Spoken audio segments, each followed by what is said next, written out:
Good evening, everyone. Almost all of you are familiar faces, or as I was saying to Jamal, you're friends of familiar faces. So we're foregoing any kind of formal introduction. My name is Nayaswami Asha. I'm visiting India from my home in California. I'm here representing the gurus that you see behind you, and specifically my personal life training has been through a direct disciple of Yogananda, an American disciple named Swami Kriyananda. I have been devoted to learning from him since the age of 22, which is now more than 40 years. Time goes by in a flash, that's all I can say. This is the fourth in the series of classes that we're having. All of these classes are based on the books called the Wisdom Series of Paramhansa Yogananda. Tonight and tomorrow night, our subject is really essentially the same subject. Tonight, we're calling it spiritual relationships. Tomorrow night, we're calling it how to love and be loved. The second is the actual title of Yogananda's book. And there's a few other books that pertain to this subject. I believe Expansive Marriage is there, Secrets of Friendship. I meant to look, but I didn't. I'll check afterwards. There's a tremendous amount to say on these subjects, and they are perhaps among the most important that we talk about, because our relationships with each other are a source of pain, fulfillment, and, excuse me, there's something sharp on this microphone. Every time I say something too emphatic, it stabs me, which is, I don't know whether it's approving or disapproving, but it's really unpleasant, whatever it is. There it is, I think. Try to see if I can stick it more on the outside. There. Well, we have a phrase, I will suffer for my art, so I will just suffer for my art here. Because also our relationships with each other are one of the greatest ways that we learn who we are, what our limitations are, and discipline ourselves really to live a more spiritual life, because the incentive is so strong. So it's quite appropriate that we're devoting 2 of our sessions to this. For those of you who've been coming all week, I've been cheerfully telling you that we were going to have a class on the chakras, and promising you that when we had the class on the chakras, I would reveal certain secrets I was withholding. I actually looked at the program and realized there is no class on the chakras, which might have been something I should have looked at much earlier. But inasmuch as the Saturday class is longer, and the subject is health and vitality, I can probably torque it a little to at least tell you some of what I've been withholding all this time. So in case any of you are astute enough to notice that I'm not, that's what we'll do for that. So now I've asked Duty and our little group of singers over here to sing 2 songs for us on the subject of relationships. The second one will be obvious. It's called Many Hands Make a Miracle. The first one is, the title of it actually is Go On Alone, which is a little bit counterintuitive for a class on relationships. And ironically, is these 2 songs together, Swami Kriyananda considers both of them to be the theme song of our community. And on rare occasions, somebody has actually allowed Swami to sing Go On Alone for a wedding ceremony, but very rarely, and only a couple with a very good sense of humor has allowed that to happen. This was years ago when Swami himself used to conduct the weddings.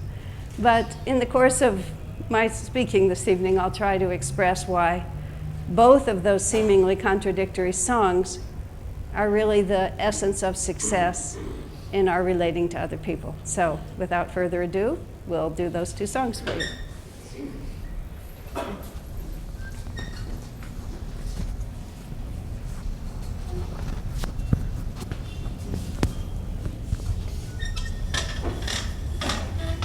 Be careful with my microphone wire. Yeah, thank you.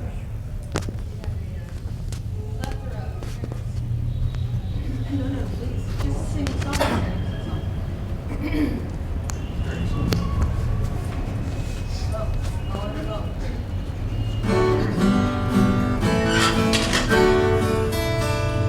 Walk like a man, even though you walk alone.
Let's sit for just a moment of silent meditation, just to gather our energy into a one-pointed focus. I know some of you have had a very long day, so let us just relax into the next 1 hour and a half. And pray that God and the Gurus bring to us in this time together the specific inspirations, the answer to the most significant questions that we are asking inside. This is a subject that is extremely personal. This is not a theoretical subject for us. This is something that we live and breathe every day. So let us ask, as I say, God and Gurus, to inspire each one of us with the inspiration and the receptivity to bring us the understanding that we need to move closer to the light.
Om, peace.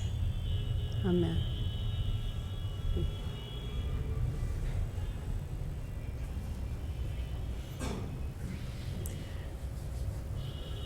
Swami Kriyananda has recently completed what is actually his 150th book, and he wrote it in 8 days recently in the Pune community, as it happened during the time when I was visiting there. The name of the book is called Love Perfected, Life Divine. And it's a very unusual book because he actually took a novel that was written by a woman named Marie Corelli. About 100 years ago, Marie Corelli was a very popular novelist. I believe she was British. She wrote quite a few books and was quite a hit during her time. And she was unique in that she actually wrote novels with a very spiritual theme about people who loved God and wanted a pure life and had high aspirations. No one before or since has ever written books like she wrote. She was, however, a little bit flawed as an artist. She thought if something was worth saying once, it was worth saying 10 or 12 times. And if a lush description was good, then a super lush description was even better. So there were way too many words in her books, is the only way I can put it. A book reviewer once described a book as having the serious flaw of there being too many pages between the front and back cover. Also, even though she had high aspiration, she reached a little beyond herself in the books she wrote. Nonetheless, her books had tremendous merit, and there was one in particular called The Life Everlasting. And it is reputed to be the only novel that Paramhansa Yogananda ever read all the way through to the end, which is a very strong recommendation for it. Swamiji has always really enjoyed the book, despite the fact, as he puts it, that Marie Corelli is a little irritating in many of her attitudes. She had a superior attitude about women toward men, and so she played that up, a lot of things like that. but her plots were tremendously imaginative. Her images were really magical. So he took the skeleton of her book, The Life Everlasting, and he wrote it again. And the combination is really extraordinary, and here is where the relevancy of it is. The theme of The Life Everlasting is soulmates. The idea that there is somehow, for every person in the world, a divinely destined other. And of course, it's a fascinating idea.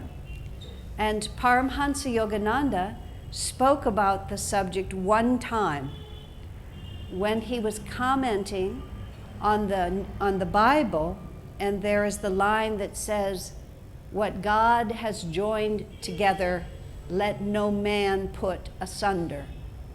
Now, fundamental Christianity takes that to mean that married couples should never divorce, that it's against the law of God for married couples to divorce, which of course causes tremendous chaos. I literally have a friend whose life partner died after, I think, almost 50 years of marriage. He was a practicing Catholic. He subsequently fell in love with another woman at his age at 75. And because they were both Catholics, they wanted to marry. So they actually had his first marriage annulled. How you can annul a 50-year marriage that has produced 2 children, I have no idea. But in order to sort of satisfy the dogmas of the church so he could marry again and still take communion, I mean, it becomes, with all due respect, ridiculous. And Yogananda, in commenting on that passage, said it has nothing to do with marriage, which is a man-made convention. To merely have a priest say you are now married in the eyes of God does not make you married in the eyes of God necessarily. And what God has joined together requires more than just a few rituals to make it true. And oftentimes, as Swami has been in his blunt way to point out, sometimes the fact that couples don't separate is no spiritual victory. It's just a kind of endurance contest rather than a real spiritual triumph. But that's an entirely other subject. But what Yogananda was actually referring to in that one statement was the fact that, in fact, just like everything else in creation, we as a soul are dual, and that there actually is a soulmate for us. However, he was very quick to add, this has absolutely nothing to do with men, women, and romance. And even less does it have to do with any level of physical passion or sexuality, because by its very nature, it would have to transcend all of those physical identifications, or else we wouldn't be talking on the level of the soul. But Yogananda went even further to say that before you can be God realized, you must be reunited with your soulmate. And he said if your soulmate happens to be on another planet, then that union can take place in vision. And that was the beginning, end, and middle of all he ever said on the subject. As Swami Kriyananda said, for obvious reasons, because otherwise everybody would have totally given up the search for God and would just spend all their time looking for their soulmate, since that's a prerequisite for God realization anyway. And hard as it is to keep people steady on the path, it would have been impossible. But nonetheless, he did say it. Swami Kriyananda has pretty much followed his guru's advice and recognized the sheer folly of wading into the subject. And so even though he has speculated on it quite a few times in private, he's rarely spoken about it in public, except to simply reiterate what I just reiterated. This is what Master said on the subject. Now, recently, however, recently meaning a couple of years ago, when Swami Kriyananda was living in Los Angeles for a few months, and just one time I would go down there to visit him every couple of weeks. And we were in, I think he and I were the only ones there. I think perhaps Narayani was in the room, but almost no one else. But he just said to me, just because he was reflecting on it, he said, the desire in the human heart to be loved He said, not merely impersonally by God, but personally by another individual, he said, is so deeply planted in our hearts that Swamiji said, I can't imagine that such a desire is not also meant to be fulfilled. Master said that every desire we have must be fulfilled before we are liberated from desires. When Master said that, Swami Kriyananda said, sir, even the desire for a chocolate ice cream cone? And Master said, yes, even that. That we have to be satisfied before we're able to transcend. So Swamiji said, in the light of that, how could this profound longing that we have not be fulfilled? In other words, he was, in his own way of thinking, working from Master's statement that we are made dual and that we have that longing. Now, most of the masters are not married and don't marry. Lahiri Mahashaya is a notable exception. He set the example of being a householder. Sri Yukteswar was married, in fact, but after his wife died, he became a Swami, a sannyasi. Yogananda, of course, never married. Jesus was not married. Babaji, it was unthinkable that any of them would marry. You do have Krishna in the past, who seemingly lived as a married man. So it's a little bit confusing. But nonetheless, in the state of self-realization that these masters represent, there's an important concept that I'll put in here right now. None of them were compelled to marry. They married because it was God's will that they live such a life. But they didn't marry as the ordinary human being marries, out of the desire for sexuality, companionship, family, home, whatever it might be. I myself, in my own life, I lived as in a formal state of renunciation for almost 10 years. I met my husband, I became a married person. Then Swami created the Nayaswami order, which allowed us to take the vows of sannyas, the same vows of sannyas that any orange-clad Swami would take, but without having to separate, without having to break the marriage bond. So my husband and I are Nayaswamis together. It's a new concept, Nayaswami. The vow is the same, but as Swamiji said, it's self-evident that our marriages have not prevented our dedication to God, so he saw no reason for us to force a separation in order to affirm that dedication. Now, where was the point I was going to say? Yes. And my marriage to my husband has been really a wonderful experience.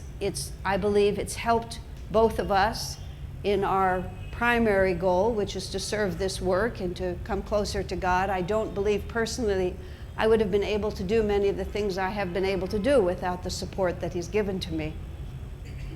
But when I imagine myself in another incarnation, and I find it easier to think that I will incarnate at least a few more times. It makes me too tense to think that this is the last one when there's no apparent sign that it is the last one. When it's the last one, you look like Swami Kriyananda. And if you don't, then we likely have a few more to go. But I didn't marry my husband. It wasn't entirely a free choice. I don't know how else to put it. There was an element of being compelled to marry him. Not compelled by God, but just compelled by my strong karmic inclination to want to be married to him. I'm perfectly happy to marry him 100 times more, but I would like it to be a free choice instead of a choice compelled by karma. You understand the difference? Now, when we think of the masters of Lahiri Mahashaya or even Sri Yukteswar, they had no karma. They had no unlearned divine lessons. So they were able to simply move where God wanted them to move, and their state of mind was equal in all circumstances. They were not restless for or against any particular lifestyle, just to make that single point clear. Now,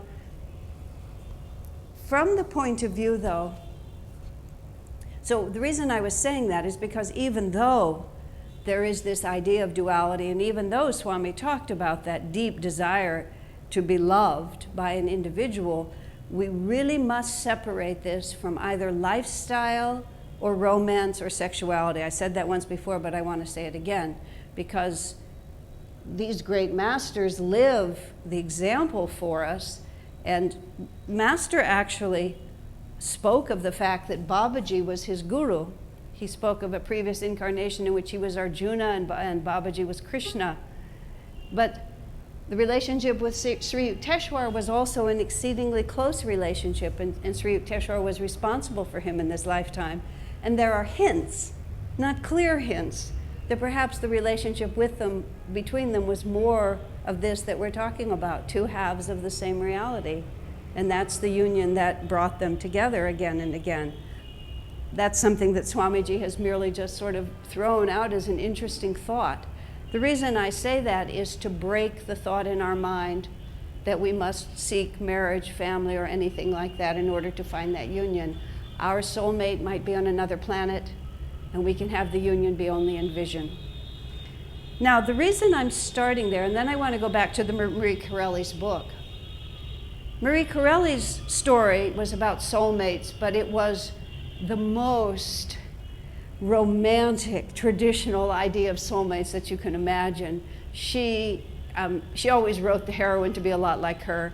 She was the talented, misunderstood, delicate female, moving way above the earth, and the hero that she meets, is handsome and strong and all of these wonderful things together, and they finally find each other, and in a great misunderstood society they become united, and then they sail off literally on his boat, and they just, for the rest of their lives, just cruise around together.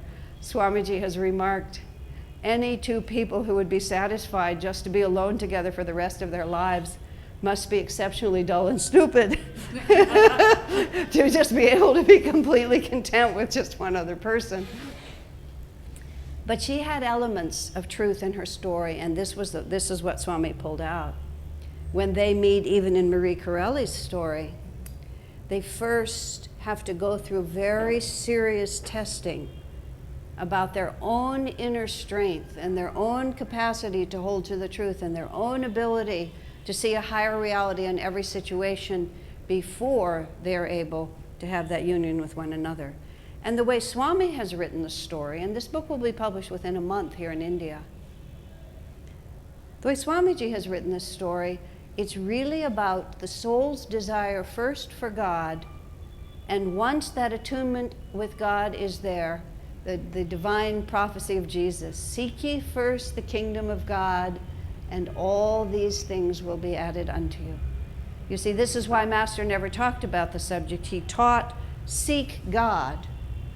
And if this is a divine reality, it will also come into your life. Now, we're talking on the highest level of God realization and something we literally can't imagine. But as above, so below. Meaning that what is true on the highest level is also true in this world. So this book that Swami has written it's a strangely romantic story without having the elements of romance that what we would normally think of. It's romantic in the sense that it actually satisfies an extremely deep and God-implanted desire for perfect love. But what it also talks about in a way that nothing has ever been written before that talks about it, it talks about how that true love is finally attained.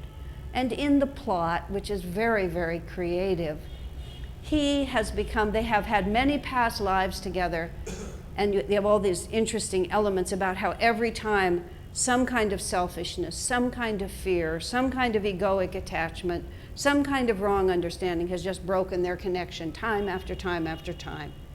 And finally, in the course of lifetimes, it's not a detailed story, he apparently realizes that he's approaching this in completely the wrong way, and he goes deeply into sadhana and becomes more advanced than her. So when they finally meet again, he has now this enormous restraint, which had never characterized him before.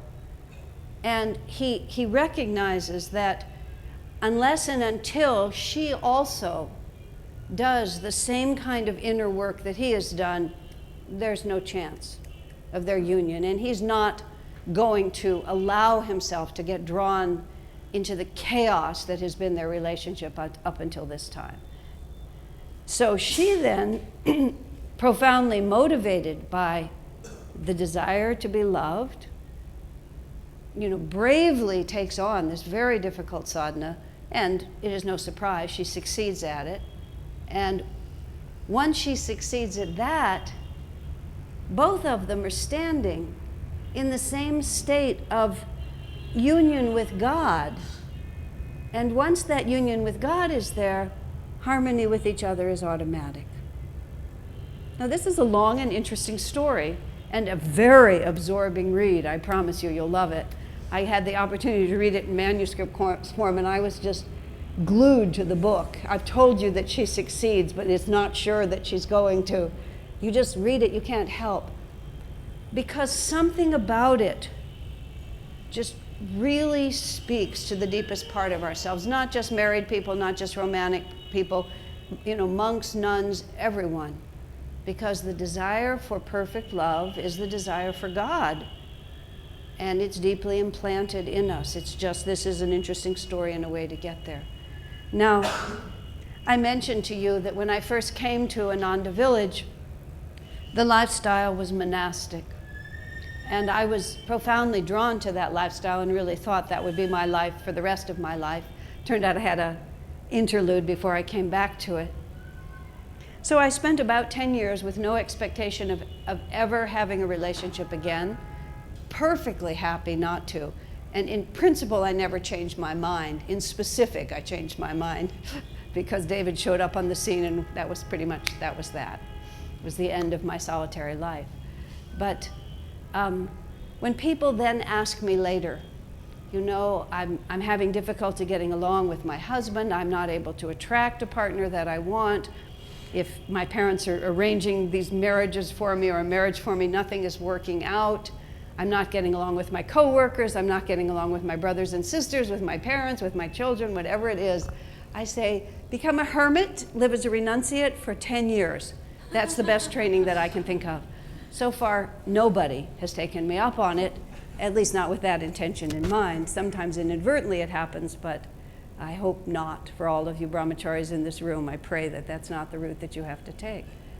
But nonetheless, there's something, there is, let me think how to put it. When Swamiji finished writing this book, I said to him, because I was there, I'm a very good first reader for Swami, because I'm usually very enthusiastic about what he does, and I understand the creative process, and so I was able to be one of the first readers on this book. And in the course of my years of living the life that I've lived in the context of community where there's many families and many married people, for quite a few years I did a great deal of marriage counseling, just helping couples, new couples, old couples, just sort of work through what they're working through.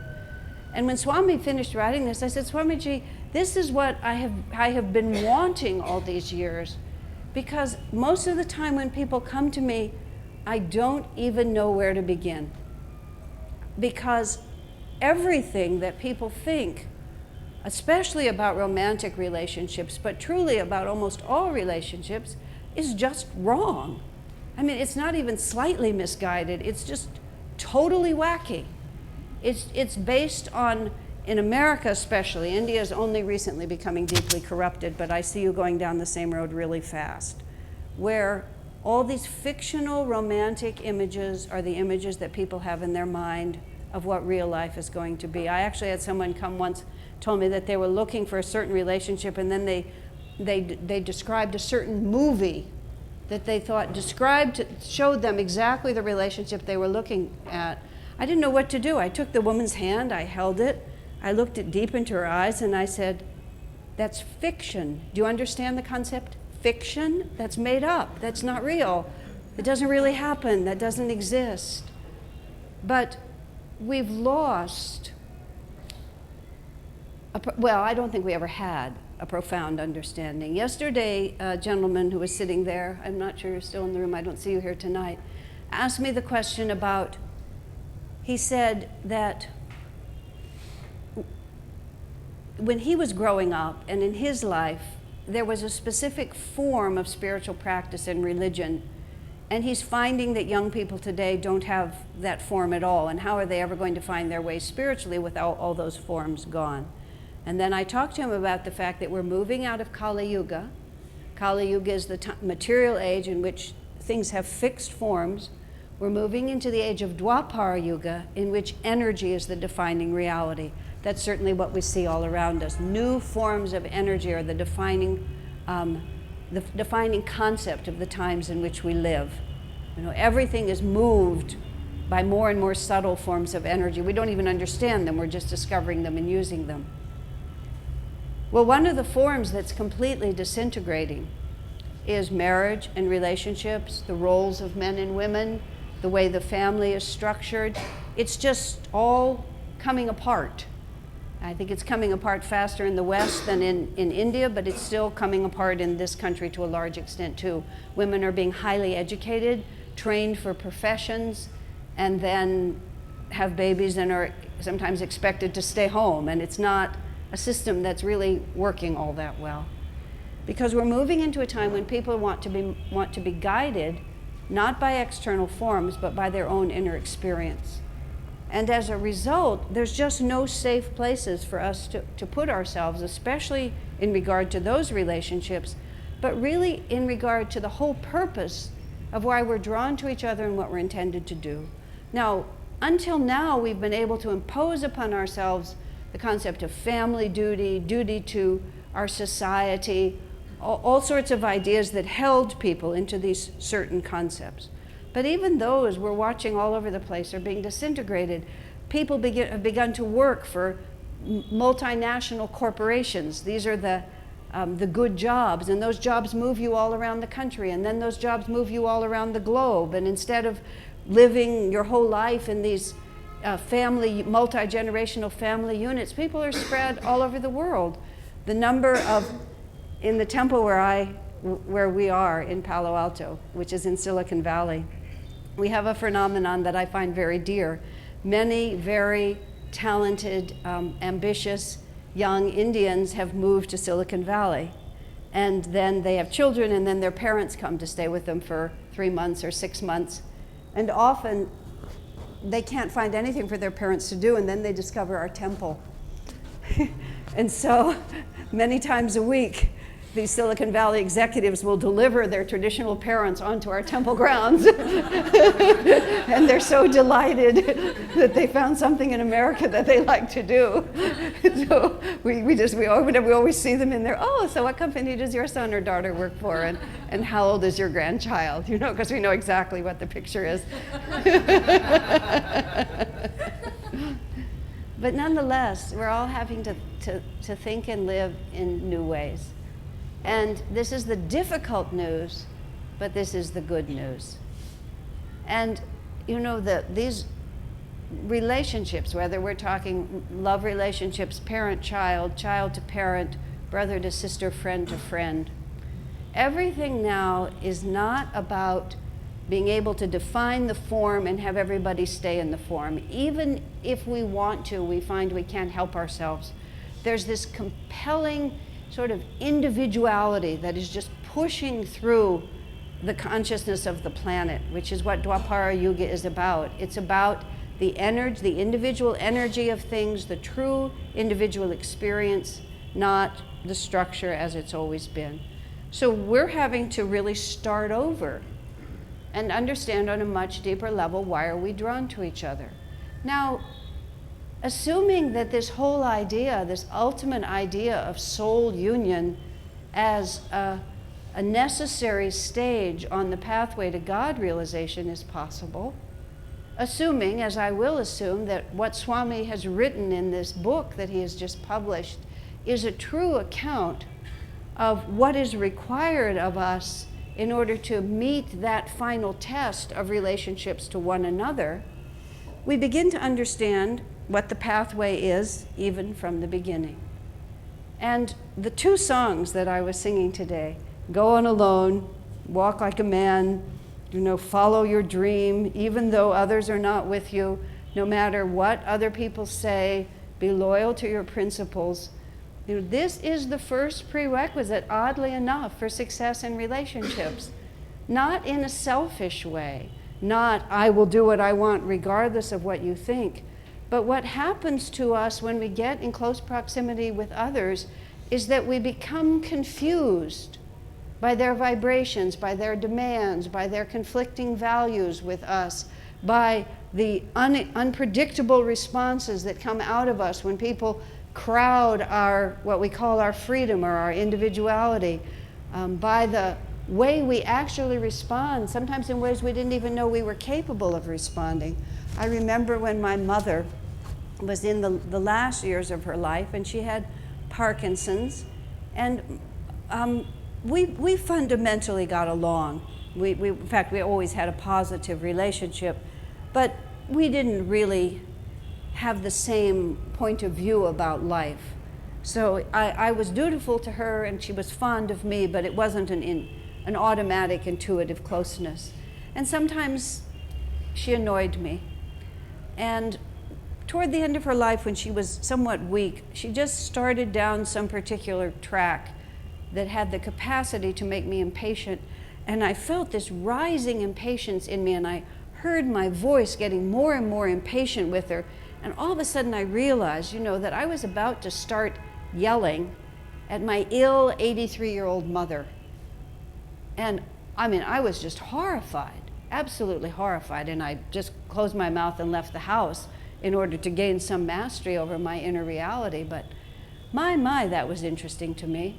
It was interesting to me that, how out of control at times other people's energy can make us.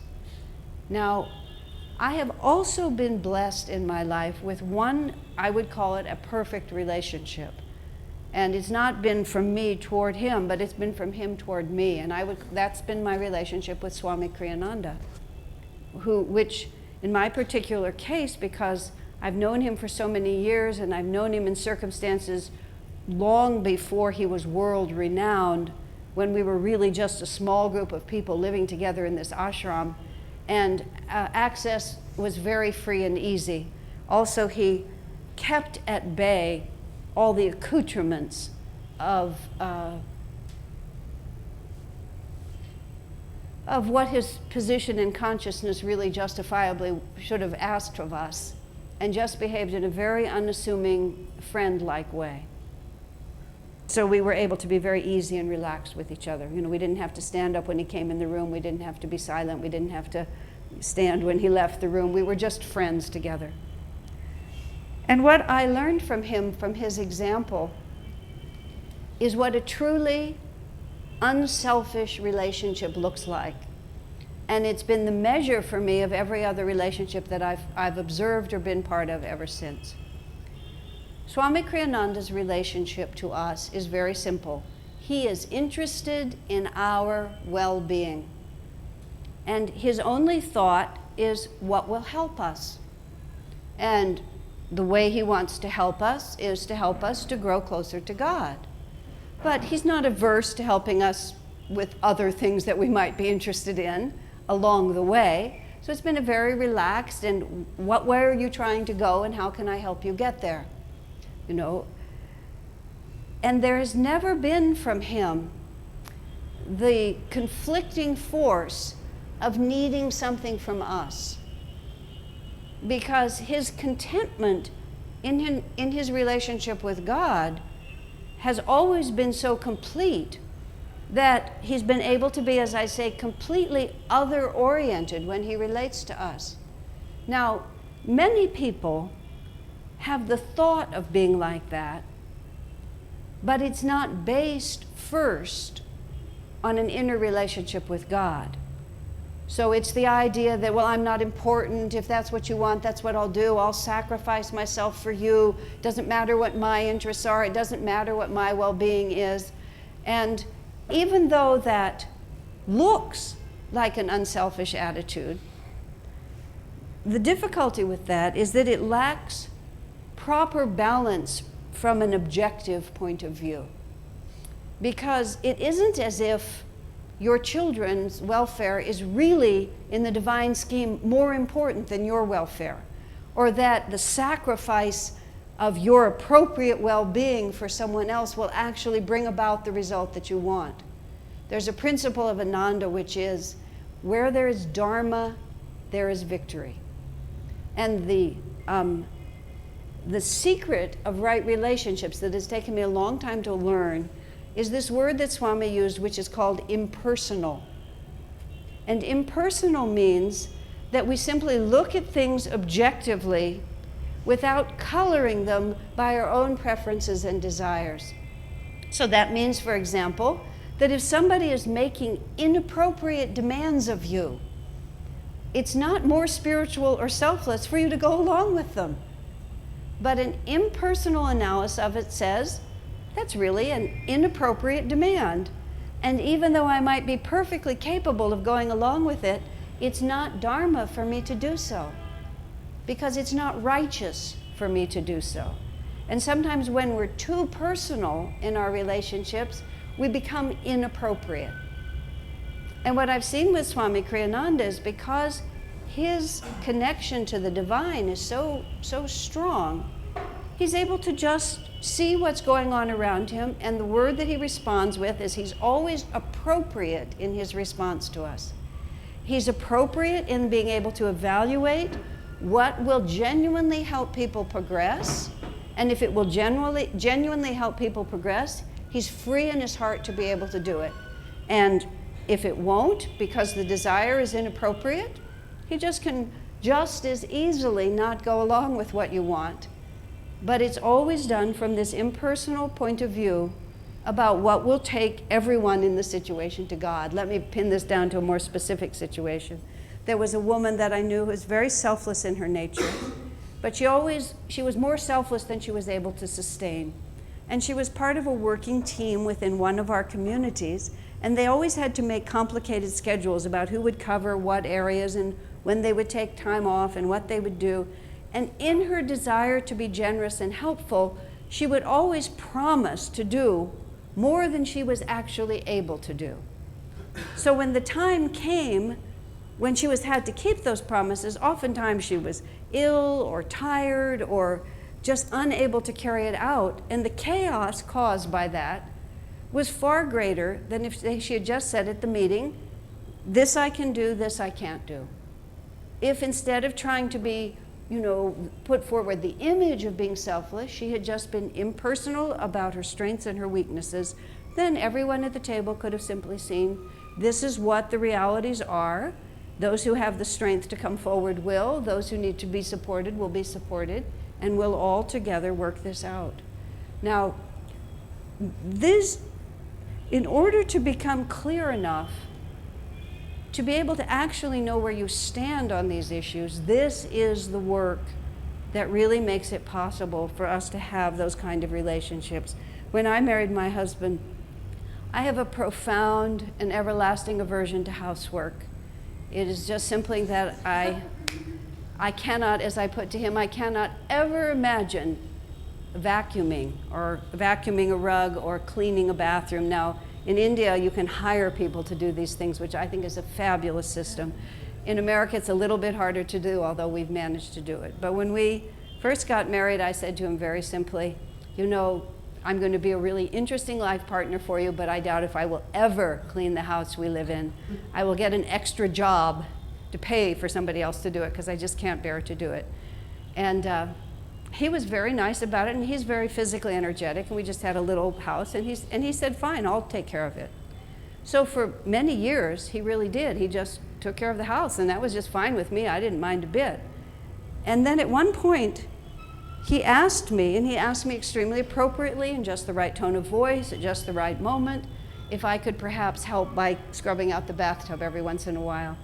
I've had LASIK surgery on my eyes, so now I can see very clearly without glasses or contact lenses, but for many years of my life I wore big glasses. So I actually had never actually seen the bathtub because whenever I was in it, I didn't have my glasses on. So the whole idea that it really needed to be washed out was like news to me, so I had to go in there with my glasses on and actually look at it. But he really wanted me to say yes to it, and I really wanted to say yes. But I also knew that I would never do it, just no matter what. And it had nothing to do with whether I loved him at all. And he fortunately never put it on those terms, nor did I. I just said, I would love to, but I'm not going to. Because I can't. Now, I learned the hard way in some close relationships that I didn't know myself enough to know what I could actually honestly say.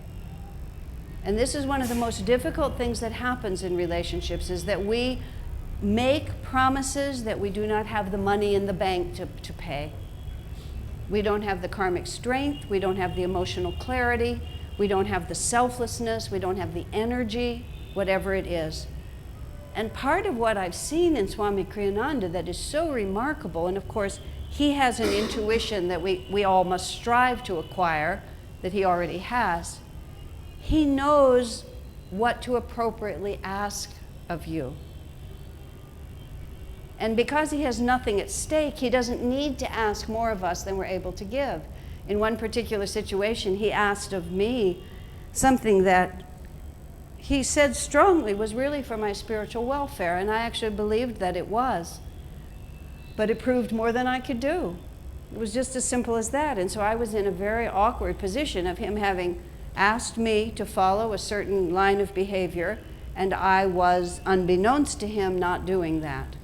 And I couldn't really live with that conflict, so I just had to say, sir, I believe that it was a good idea. I wanted to do what you asked me, but you need to know that I'm not doing it. He didn't hesitate for a split second. He said, well, so much for theory, let's work with reality. Okay, if this is who you actually are, then let's see how we can go forward from that spot. Now, how many of us in our close relationships, when somebody with complete sincerity says to you, these are my limits, do we say, no, you can do better than that? And how often is that an actual desire for them, for their well-being? And how often is it just a desire for my own comfort? Because if you don't change, then I'm going to be unhappy. And it's a strange thing because we're drawn together, you know, in whatever relationships they are, whether we're forced there by birth, or by work situations, or by choice, because we feel that something positive will come to us from this relationship. But as soon as we begin to imagine that people can or should fulfill the image that we have of what they're supposed to be. I remember once I was trying to put upon my husband some thought of some ideal for him. And I don't know how it happened, but Swami Kriyananda got in the middle of that. How that actual transition took place, I don't remember. But anyway, there it was. And I was sort of saying to him in this kind of, you know, nagging wife tone of voice, well, don't you think it would be a good idea if he did? And Swamiji just looked at me and he said, yes. He gave that to me. He said, yes. He said, but it has to be a priority for him too, and not just for you. And later when I spoke to David about a different subject, I said to him, you know, do you know what I'm asking of you? He said, oh, yes. I said, do you think it would be a good idea? He said, oh, yes. And I said, well, then basically, why don't you do what I say? He said, because it's not my priority right now. He said, other things are more important to me at the moment. And it was just a very honest and true answer. Then I asked myself, where is all of this coming from? You know, in the name of what? It was the name of, I would be happier if you were different. Is that love? That's just selfish ownership. And this is what people walk around imposing on each other all the time. Now that you're my husband, you have to be this way. Because you're my son, you have to be this way. This is what I expect of my mother. Because you work for me, this is how you ought to behave. I mean, yes, many people have wrong consciousness. And many people will try to impose that wrong consciousness on us. And this is the balance between go on alone and many hands make a miracle. And the answer to this always is the word appropriate. You know, we must respond appropriately. Yesterday when I was talking, or the day before, I was talking about a situation with Swamiji in which I was cooking for him, and I insisted on making for him something he told me specifically he didn't want. And for reasons unknown to me, I tried to persuade him that he should do it my way, and I actually presented him, in this case with a glass of juice that was not what he asked for. But he handled me so perfectly, I was forever grateful. He said not a word, not a single word, but he never touched the glass. He just never went near it. Okay, that's your opinion. But just because that's your opinion, that just simply doesn't mean that I have to be bound by your wrong thinking. Now, fortunately, the relationship we have is such that I paid attention and I trusted him. It's not always possible in our relationships to have things work out that clearly, but I absolutely promise you, where there is dharma, there is victory. And if you think to win your relationship by wrong action, in the end you will lose both your own sense of dignity and the relationship. Nothing good ever comes that way. But often these are very hard choices that we have to make, because to buy the peace, to buy the short-term victory, to make it work properly, we'll do things that we really think that we shouldn't do. But somehow finding the balance between these two realities, recognizing that in unity there is strength, that fellowship in God is also the power, combining that with the courage to realize that I don't own anyone and no one owns me. I was interested once, a couple in our community separated, and when they separated, the woman said that the husband had always opposed her spiritual practice. And whenever she would meditate, he would turn on the television very loudly, and he would do everything possible to interrupt her meditation. They'd been married for 7 or 8 years. And very quietly, Swami Kriyananda just said, I wouldn't have taken that for 15 minutes, is what he said. You know, there's just certain values that transcend all other values, and our first relationship and loyalty must be to God. And if we seek first the kingdom of God, then everything else follows after that. Because it's divine law, and because also once we're deeply content within ourselves, then we don't have to fight with the people around us. It just doesn't matter all that much what they do. That's where Swami Kriyananda can just let the chips fall where they may. He doesn't have to make people be anything at all, because he doesn't need anything from that. Now, we also really have to pay attention, and we really have to listen. You know, we can't just be, this is again the balancing point here, because what also happens to us is the way people respond to us is very telling about who we are. I had a woman friend, I think her salient characteristic was how moody she was. I mean, from night to morning, you never knew what kind of a mood she'd be in. She got married, and after about 3 months of marriage, she came to me somewhat chagrined, and she said, this may sound a little silly to you, she said, but I never knew how moody I was, until all of a sudden she was with someone who was constantly feeding back to her, you know, what her reality actually was.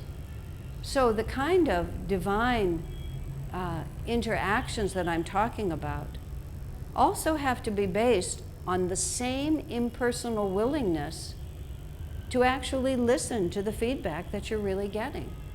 And if you consistently get the same feedback, you have to stop and ask yourself, you know, is this person objective enough to be telling me the truth? And if he is telling me the truth, do I really want to live the rest of my life with these as my characteristics? That's why we're put together. Sri Yukteswar, in his book, The Holy Science, talks about the purification of the heart. In the Bible, it says, blessed are the pure in heart, for they shall see God. That's what Jesus says. And Sri Yukteswar talks about the same truth. The likes and dislikes of the heart are what bind us to the world of duality, because we're always saying, this is my pleasure, this is my pain, this is what I like, this is what I don't like, this is what I want, this is what I don't want. All of that emanates from the heart, whereas in fact, the truth of our nature is that everything is bliss, and the heart comes to rest in that understanding of God and no longer sees the opposites. It just sees the oneness of the spirit. That's our true, which is to say our pure nature. When we meditate, people talk about trying to calm the mind, but the restlessness of the mind actually emanates from the restlessness of the heart. It's very interesting. It's all the likes and dislikes of the heart that then cause the mind to be agitated. Reason follows feeling always. So Sri Yukteswar talks about the 5 stages of the purification of the heart. And the first 3 stages always involve our interaction with each other. And he talks about the fact how the heart compels us into close association with people, because its restlessness cannot be resolved unless we are faced with the test to our equanimity that other people give us. So we also have to understand that even though we think what we should be allowed is these perfectly harmonious relationships, in fact, sometimes the only way we're going to learn is if the heart is deeply disturbed because of attachments or disappointments or whatever else it might be, and then that divinely implanted desire for perfect harmony in our love relationships just forces us again and again, back into the battleground of maintaining an open heart, maintaining equanimity, maintaining the kindness that is absolutely essential. This is the underlying reason why people encourage you to marry for life. I mean, being now in a 30-year marriage, a little more than 30 years, I realize how long it takes to make a marriage and how often people quit at a point when there's really absolutely nothing wrong. And they either quit and actually separate, or they quit trying to work together because and sometimes it's appropriate. Sometimes the combination just isn't going to take you anywhere. That's why Swami Kriyananda said merely to stay together is not necessarily a spiritual victory. A spiritual victory is when, no matter what the challenge might be, one continues to expand one's capacity for perfect love. Whether or not that ends up having anything to do with the people in your life depends really on them more than on you. There's this story, and I think it's an autobiography of a yogi, of a man who had a very unpleasant, nagging wife. And he just smiled and said, "But I've gone where she can't find me anymore." And he'd just gone into the spirit. And so his consciousness was such that she could nag all she wanted. It no longer had any effect on him at all. And sometimes, ultimately, that's what we have to do. It's very interesting that Master's foremost disciple, Rajasi Janakananda, an American man, he was a self-made man. He was a millionaire. He was a success spiritually. He was a success in business. He married when his wife was like 18 or 19 years old. After 1 year of marriage, she had some kind of a serious illness. And after that, she was never mentally normal. So, and she wasn't able to have children, so there were no children to fulfill the marriage, and she was not mentally normal after that. And she very much opposed his spiritual life. And in many, many ways, she made his life very difficult.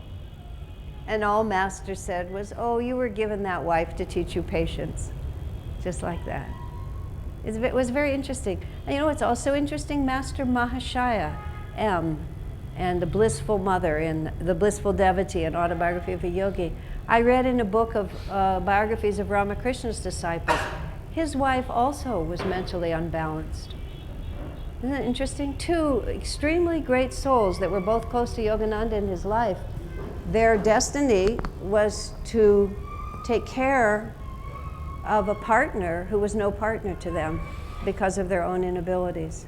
So we don't always know sort of where it's going and what it is that we're supposed to be learning. Sometimes what we're learning is the self-sufficiency to do the honorable thing regardless of what comes back to us. But to know what's appropriate in any particular situation requires the kind of spiritual depth of understanding that is our personal sadhana all the time. People often ask me, what should I do? I said, it can't be answered in the general, because all of it has to do also, and I'll just give this last thought before I go to questions. When I draw the pictures of the chakras, which I will eventually before I leave this city, here's a vritti. And the vritti is held together, the whirlpool is held together by some thought in the center. And that thought in the center, whatever it might be, draws all this energy around it. sometimes we have a behavior that looks good, but the core that's creating the vritti, that's actually motivating the behavior, is not an honorable one. It could be fear of losing my position in society. It could be fear of creating conflict in the home. It could be fear of speaking up because of my absolute aversion to argument. You know, and it could be any number of things. So that whereas the behavior looks like the right behavior, the actual vritti is held together by something that needs to be dissolved. And there was a period in my life where I realized that I was nice because I was actually, it's hard to believe about me, but I was actually afraid to speak my mind truthfully. I just had this fear of speaking up.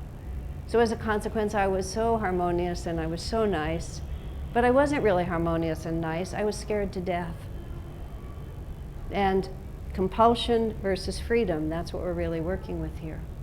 So what is appropriate in any specific situation depends on where you're standing and what's actually motivating you.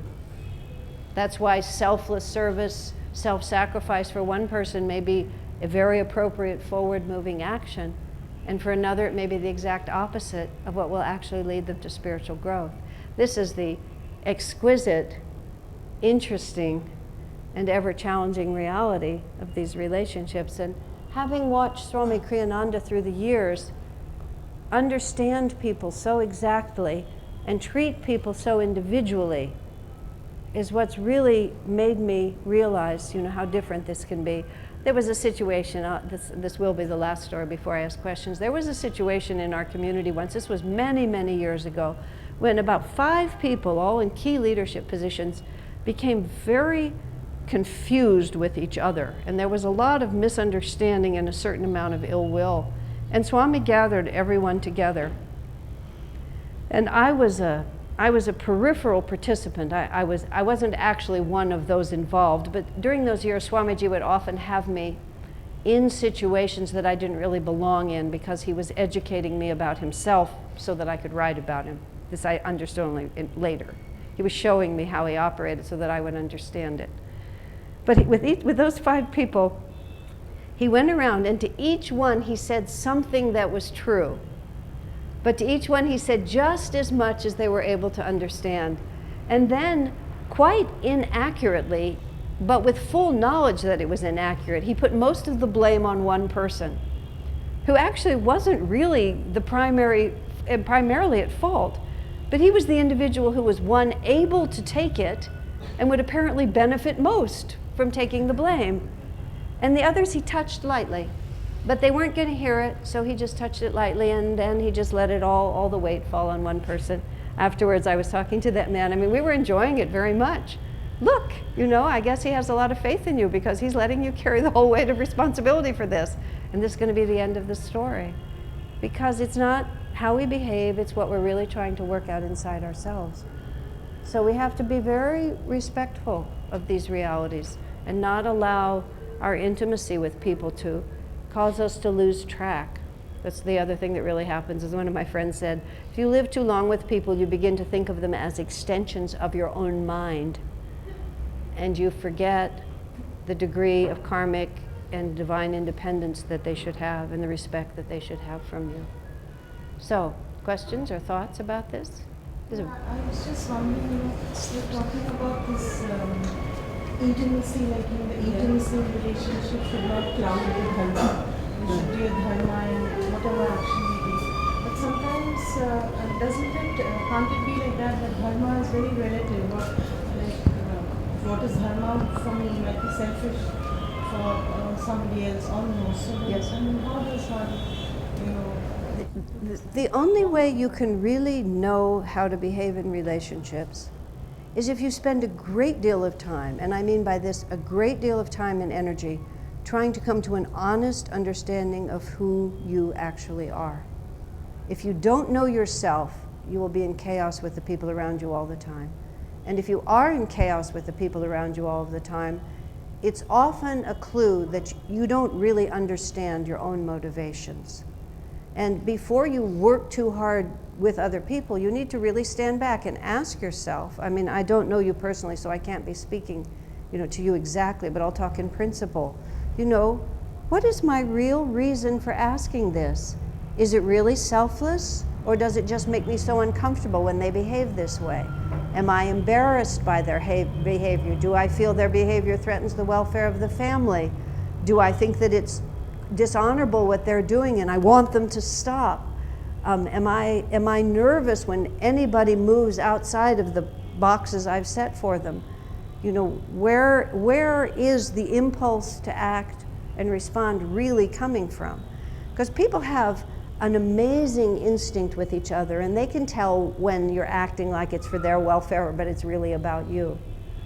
And if you're not completely centered and calm with faith in God and speak from that level of reality, you're always going to be a little off center, and people will sense that. That's why Swami Kriyananda, almost anything he says to anybody, they just recognize the immediate truth of it, because there's no shred of self-interest in it. But many times, especially in the early years of my marriage, what I said was for the welfare of my husband or the welfare of our family was just my own nervousness projected out, and I wanted him to make me feel less nervous by doing what I said. And I'm grateful to God and to him forever. He would have no part of it. When he saw that I was just acting out of my own off-centeredness, he saw no reason to support that. He was not unkind about it, but he was also completely immovable.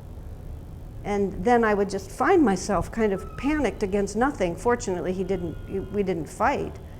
And when I found myself panicked against nothing, then it just kind of starts reflecting back. And I realize I begin to know myself. What is really important to me? Why am I really behaving this way? What am I really so nervous about? I began to realize, I'll tell you a personal story because it helps. My attachment is to ideas. I'm very Gemini. I do this as work. What I love is ideas. And whenever David would want to do something that I thought was the wrong idea, I would get very agitated. And I began to notice that it's like, if he didn't go along with what I thought was the best idea, I would actually panic. I would think that my life was at stake in some way.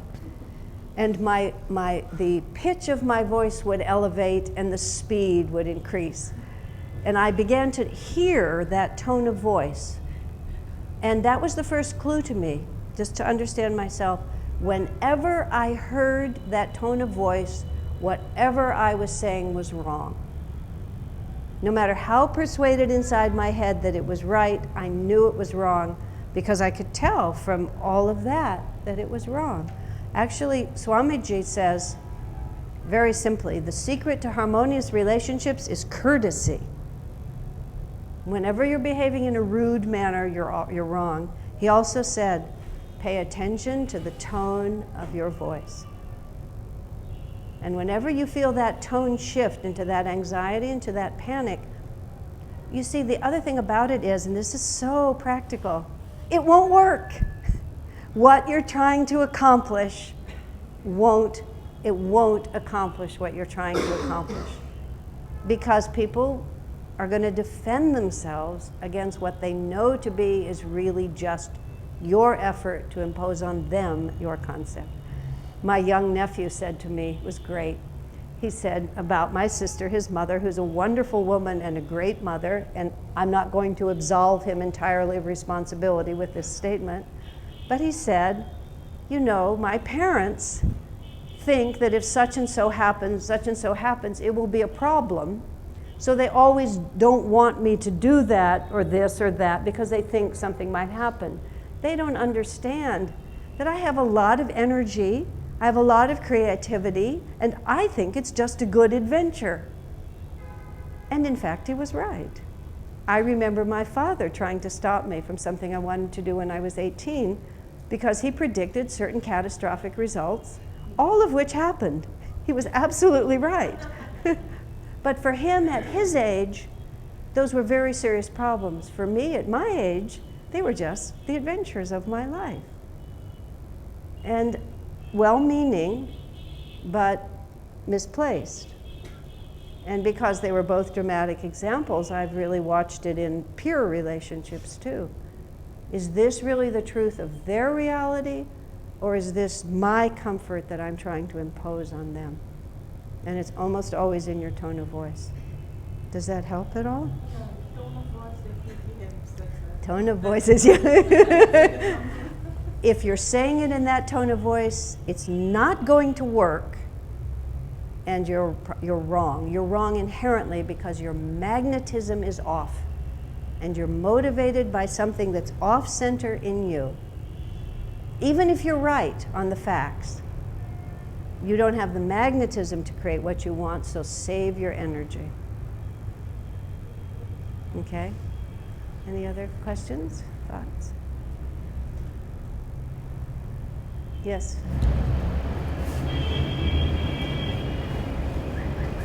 It's like this, the final quest is to seek God. Yes. And to seek Him, and that's all. And nothing else. Actually, we are really interested in the whole journey. So if that is so, don't you think that you are trying to put your intelligence, which are slightly in the lower level, okay, to adjust yourself in a comfort zone, okay, but you are wasting all your energy to use your intelligence basically to put yourself in a comfort zone with respect to all your relationship and sacrificing the higher goal altogether. Right. So don't you think that you are wasting, you are using your intelligence to do all these things rather than you should be doing that? The question is the effort. I'm not sure whether I could really No, express, but no, I think, let me see if this is what you've said. If you put too much energy and intelligence into trying to harmonize all your relationships, isn't that a waste of time when the only real relationship that matters is God? Well, that's why people become brahmacharis at a young age and never really get involved in the whole scene. And I think that's a really smart idea. I actually went that route myself and took an interlude into a marriage without children, partly because of just what you're saying. Even though I went to take a partner, I never saw the value of all the rest of the complexities, and neither did my husband, so we sort of compromised a little. If you genuinely can be a brahmachari and skip the whole thing, I think that's great, but you will find yourself with your fellow monks or nuns to work with. Okay, and this is where Sri Yukteswar's statement about the stages of purification of the heart really comes into play, because we are compelled by the unresolved, by our unresolved capacities to be at peace in our own hearts, to rub up against other individuals.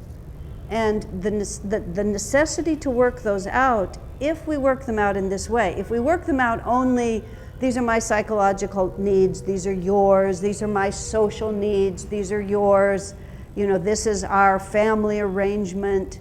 If it's all just done on the level of society and the ego, then it is a total waste of time. If, however, it's done with the thought that everything that comes to me is an expression of God's presence trying to teach me something that I need to know for the sake of drawing closer to Him. And when we look at it, we don't ask, what does he want, what does she want, what's the tradition of the family? We ask, what is the dharma of this? And dharma in this sense means, what is the action that will expand my consciousness and draw me closer to God? And sometimes that's long-suffering, patient self-sacrifice. And sometimes that's go on alone, that says, what you're asking of me is only your self-interest. It has nothing to do with my spiritual welfare, and respectfully but firmly, I refuse to cooperate. And which of those two realities is true is the art of it. And the only way you know is by becoming strongly inwardly connected through the power of meditation, through the power of sadhana, through the power of satsang, so that in that moment you can pray deeply to God, what do you want me to do in this? And it's very powerful, even in the midst of other people making demands of you. Instead of responding with the first thing that comes out of your subconscious, Just stand very quietly, put your attention at the point between the eyebrows and say, well, Divine Mother, what is it that you want to have happen here? And very often, when you just can stand centered in that way, very unusual answers will come to you. And often extremely effective, unexpected answers will come to you. Plus, in the midst of it, you will hold on to that direction. And then it is not a waste of time at all. It becomes a very powerful sadhana and a very powerful constant feedback to you.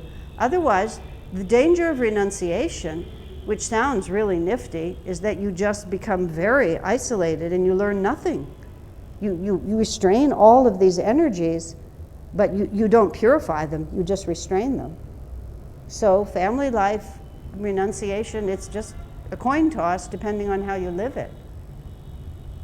But yes, you can encourage yourself to remember next incarnation that maybe you would rather just not do all this if that's who you are, but you'll still be compelled by something to be involved with someone until the heart is free of the need for that, according to Sri Yukteswar.